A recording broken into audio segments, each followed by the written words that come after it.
अस्सलामुअलैकुम प्यारे बच्चों, मैं हूं नसीर इलियास और आज का जो हमारा टॉपिक है वो है वेन डायग्राम। तो ये क्लास 7-8 के लिए इंतहाई इम्पोर्टेंट है, दोनों का ये कॉमन लेक्चर है। तो जी आइए देखते हैं इंट्रोडक्शन वेन डायग्राम का। वेन डायग्राम जो है वो एक जॉन वेन मैथमेटिशियन थे, इंग्लिश मैथमेटिशियन, उन्होंने पेश किया था। और मजे की बात यह है कि जॉन वेन जो है ना, इन्होंने ये कॉन्सेप्ट पेश किया, लेकिन जब तक वो जिंदा रहे तो वो वेन डायग्राम का वर्ड यूज नहीं करते रहे। जब उनकी डेथ हो गई, डेथ होने के बाद उनके बाद जो मैथमेटिशियन थे उन्होंने उनके नाम के साथ फिर वेन डायग्राम यूज करना शुरू कर दिया, उनके नाम की वजह से।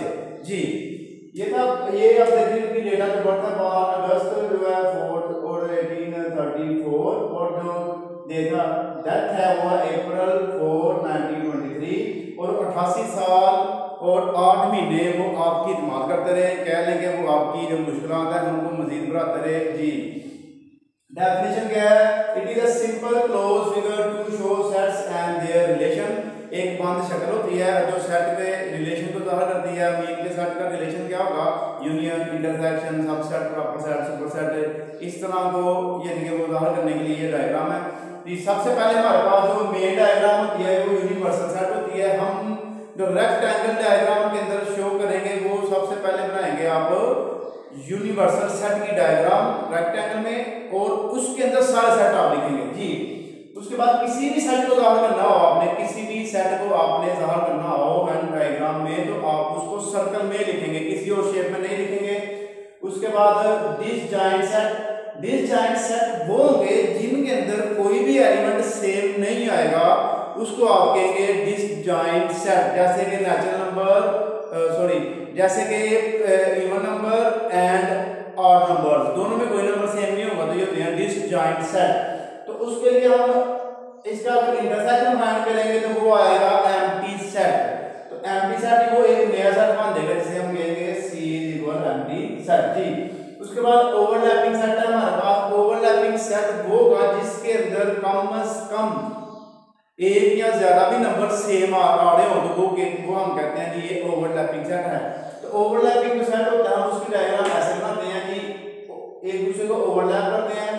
जो इसके सेम नंबर होंगे वो हम इसके अंदर लिखेंगे, ये वाले हिस्से के, और जो सेम नहीं होंगे वो हम इसके बाहर लिखेंगे। और इसका जो अगर हम इंटरसेक्शन लेंगे तो इसके अंदर जो सेम एलिमेंट होंगे वो हमारा आंसर आएगा।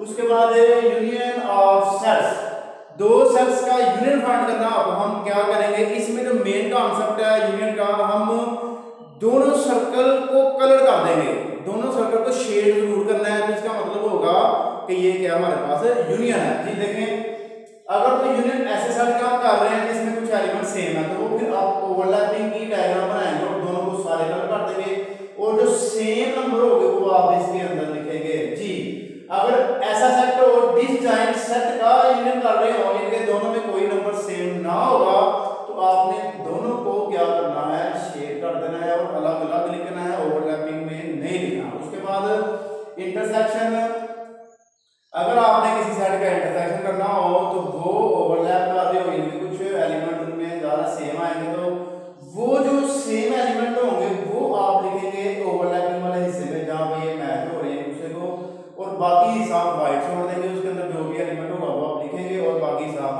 वाइट छोड़ देंगे।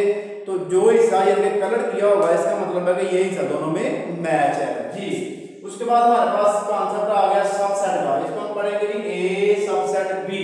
तो मैं कहता हूँ B हमारे पास है होल नंबर्स और A हमारे पास है नेचुरल नंबर। तो होल नंबर आपको पता है वो 0 शुरू होते हैं, 1 2 3 जैसे डॉट डॉट चलते जाते हैं, और जो नेचुरल नंबर होते हैं वो 1 2 3 डॉट डॉट ये भी चलते जाते हैं।